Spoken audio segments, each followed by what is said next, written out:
최근까지 가을치고 따뜻하다 싶더니 일교차가 커진 완연한 가을 날씨입니다. 그런데 여러분, 찬바람 불면 배당주 사라 라는 말 들어보셨나요? 주식을 해본 분들이라면 한 번쯤 들어봤을 오래된 주식 격언인데요. 이제는 높아진 금리와 침체된 시장 상황 때문에 이 격언도 옛말이 된 것 같습니다. 과연 배당주들은 어렵기만 한 내 계좌에 연말 구원 투수로 나설 수 있을까요? 아니면 차라리 안전한 예적금을 이용하는 게 나을까요? 오늘의 스택은 배당주와 예금입니다. 배당이란 해당 기업이 벌어들인 돈의 일부를 주주들에게 그들이 보유한 지분만큼 나눠주는 것을 뜻합니다.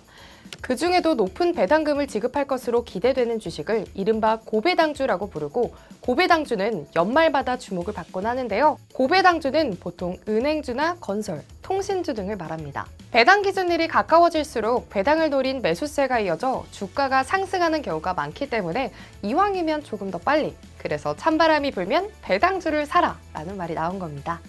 그렇다면 올해 대표적인 고배당주에는 어떤 게 있을까요? 촬영일 기준 배당주 국내 증시 순위를 보면 베트남 개발일의 배당 수익률이 25%로 1위, 효성 TNC가 16.84%로 2위, 이크레더블이 15.72%, 그리고 한국금융지주 우선주와 동양생명, NH투자증권 우선주가 뒤를 잇고 있습니다.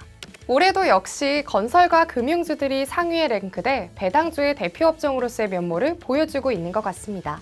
여기서 잠깐! 그럼 앞서 말씀드린 고배당주들을 그냥 내 계좌에 담기만 하면 수익을 보는 걸까요? 아닙니다. 세 가지만 주의 깊게 살펴보세요.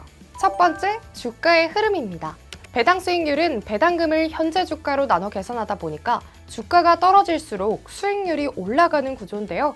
그래서 배당 수익률이 높다고 무턱대고 사면 안 됩니다. 예를 들어 10%의 배당 수익률을 보고 투자를 했는데 주가가 30% 하락한다면 오히려 계좌는 하락에 물들게 되겠죠. 또 지속적으로 주가가 하락한다면 배당을 축소할 가능성도 있고, 배당금 지급 이후에 기업의 실적이 악화되는 경우도 있기 때문에 기업이 얼마나 튼튼한지, 재무 여건은 어떤지 꼼꼼하게 따져보는 게 중요합니다. 두 번째는 지속성입니다. 지난해 배당금을 5만 원 줬다고 해서 올해도 5만 원을 준다는 보장이 없기 때문인데요. 해당 기업이 꾸준히 높은 배당금을 지급해 왔는지, 올해 예상 순이익이 지난해보다 증가했는지도 살펴봐야 합니다. 특히 올해는 대부분의 기업들이 어려움을 겪었고 주가도 크게 하락한 만큼 무사히 배당을 할 수 있을지 조금 더 꼼꼼하게 살펴봐야겠습니다. 세 번째는 지급 시기입니다. 회사마다 1년 혹은 분기나 반기 등 배당금 지급 시기가 다른데요. 따라서 내가 투자한 회사가 언제 기준으로 배당을 주는지 배당 기준일을 꼭 확인해야 하고, 이미 중간 배당을 했는지도 꼭 확인하셔야 됩니다.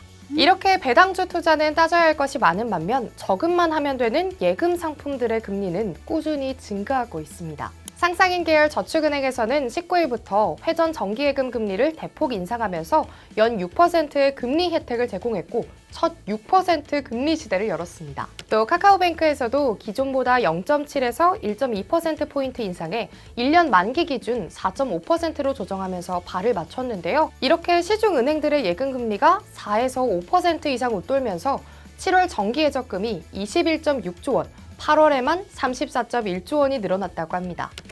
이처럼 불확실한 시장에서 안전한 예금 상품으로 투자자들의 시선이 이동하고 있는 것 같네요. 증권가에서는 의견이 엇갈렸습니다. 배당주의 대표 주자인 은행주의 주가가 지속적으로 하락해서 배당 수익률이 6에서 9%에 달하게 되면서 매력도가 높아졌고, 연말까지 추가 낙폭 가능성이 낮기 때문에 배당주를 통해 추가 수익을 노려볼 수 있다는 리포트들이 보이는데요. 한편 이미 정기예금 금리가 크게 올라서 배당 수익률과의 격차가 1에서 3%포인트 차이로 좁혀져 있기 때문에 오히려 안전한 예적금에 돈이 쏠리고 있고, 고강도 긴축이 이어지는 금융 환경에서 배당주의 대장격인 금융주들의 주가가 추가적으로 하락할 수 있기 때문에 배당주의 매력이 사라졌다는 분석도 나오고 있습니다. 또 건설주 역시 떨어진 원화 가치와 시행사 사업 수지 약화로 인한 주택 착공 물량 감소, 원자재값 증가 등 악재가 많은 만큼 선뜻 투자하기엔 어려운 모습입니다. 어디에 투자해도 돈 벌기 어려웠던 올해의 주식시장, 배당주 투자가 과연 내 계좌에 연말 구원 투수가 되어줄 수 있을까요? 격언을 따라서 무리하게 배당주에 투자하기보다는 꾸준하게 오르는 예금 금리에 맞춰 저축을 해보는 건 어떨까요? 어느 때보다 꼼꼼하게 확인해서 찬바람이 부는 주식시장 속 내 계좌를 무탈하게 지켜내는 게 좋겠네요. 오늘 제가 준비한 얘기는 여기까지입니다. 구독과 좋아요, 알림 설정 잊지 마시고 다음 시간에 봐요. 안녕!